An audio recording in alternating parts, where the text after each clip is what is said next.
Il y a 3 choses que toute personne doit faire sur cette terre pour mettre fin au règne de la mort. Première chose, accepter Jésus dans sa vie.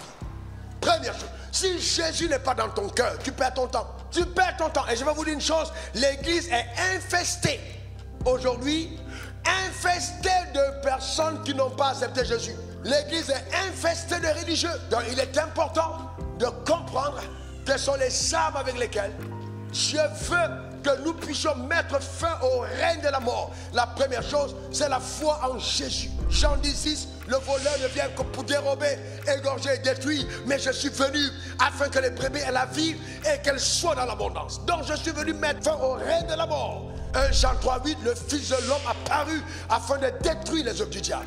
Donc il est venu anéantir, détruire, saccager, mettre fin au règne de Satan. C'est pourquoi, regardez Romains 8, 1, 2. Eh bien, il faut que tu comprennes ça. Il y a donc maintenant, quelqu'un dit maintenant. Ah, s'il te plaît, maintenant. Ça veut dire que de par le passé, il y avait, mais maintenant, il n'y a plus. Mais je ne sais pas si le maintenant là est maintenant pour toi. Parce que le maintenant, c'est pour celui qui a accepté Jésus. Il y a donc maintenant. Est-ce que le maintenant est maintenant? Demande à ton voisin, est-ce que maintenant c'est maintenant? Il y a donc maintenant. Combien de condamnations? Aucune condamnation. Pour ceux qui sont en Jésus. Est-ce que je peux voir la main de ceux qui sont en Jésus? Est-ce que vous croyez la parole de Dieu? Est-ce que tu crois la Bible? Il n'y a donc maintenant aucune. Pour ceux qui sont en homme, frère, s'il n'y a pas de condamnation, pourquoi tu achètes l'huile?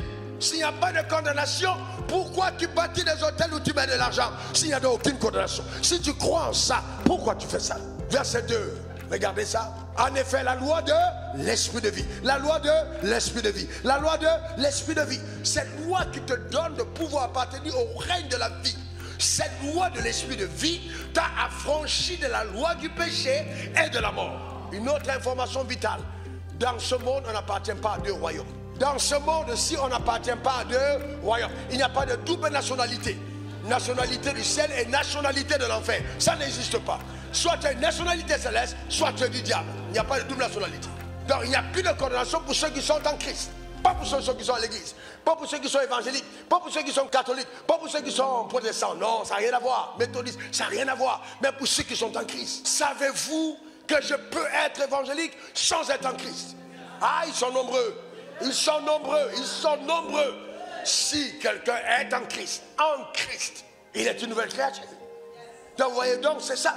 Et donc c'est important, la foi en son nom, la foi en Jésus. Cette foi en Jésus te donne véritablement de sortir totalement du règne de la mort. 1 Jean 5, 11 à 12.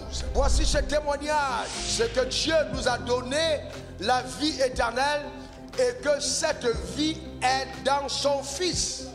Maintenant verset 12, celui qui a le Fils a la vie. Celui qui n'a pas le Fils n'a pas la vie. En d'autres termes, celui qui n'a pas le Fils n'appartient pas au royaume de la vie. Donc ce n'est pas simplement le fait, voyez-vous, d'appartenir à l'église, mais c'est d'avoir une nouvelle citoyenneté qui fait que nous avons perdu l'ancienne. De facto, nous ne sommes plus, de par la jurisprudence, ou alors les lois du ciel, pour mieux parler, nous ne sommes plus, il y a impossibilité d'être jugé par l'enfer, parce qu'on n'appartient plus au règne de la mort. Satan n'a plus de dernier mot sur nous, il ne peut rien dire en ce qui nous concerne. Il n'a plus de pouvoir sur nous, nous ne lui appartenons plus. Nos noms ont été ôtés du registre de la mort. Ta manière de dire amen m'embête. Eh bien, tu le dis à l'église le dimanche, mais il faille bien que cela soit manifeste dans ta vie.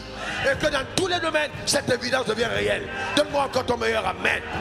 Tout ce qui est de Satan dans ta vie doit être ôté. Clair et net. Comment peux-tu avoir cette parole de Dieu et puis continuer à dire, ah oui, vraiment, il faut que on va délivrer. Ça vient de ton père, c'est ton père, ça vient de ton père. Dieu me montre que ton arrière-grand-père fait ceci. Il faut faire une offrande à 8 chiffres. Vraiment, vous êtes terrible, hein? Et puis enfin, eh bien dans tous les cas, on t'a arnaqué, ça c'est clair. Non seulement on t'a arnaqué, mais le Seigneur a eu miséricorde de toi. Parce qu'il faut faire attention. Tu dois croire au Fils, pas croire en ton offrande. C'est ton Fils, le Fils de Dieu. Le Fils de Dieu qui t'a affranchi. Celui qui a le Fils a la vie. Celui qui n'a pas le Fils n'a pas la vie. Cette vie n'est pas monnayable. On ne peut pas l'acheter avec de l'argent. Tu ne peux pas acheter ta liberté avec de l'argent. Tu l'as par la foi au Fils de Dieu. C'est important.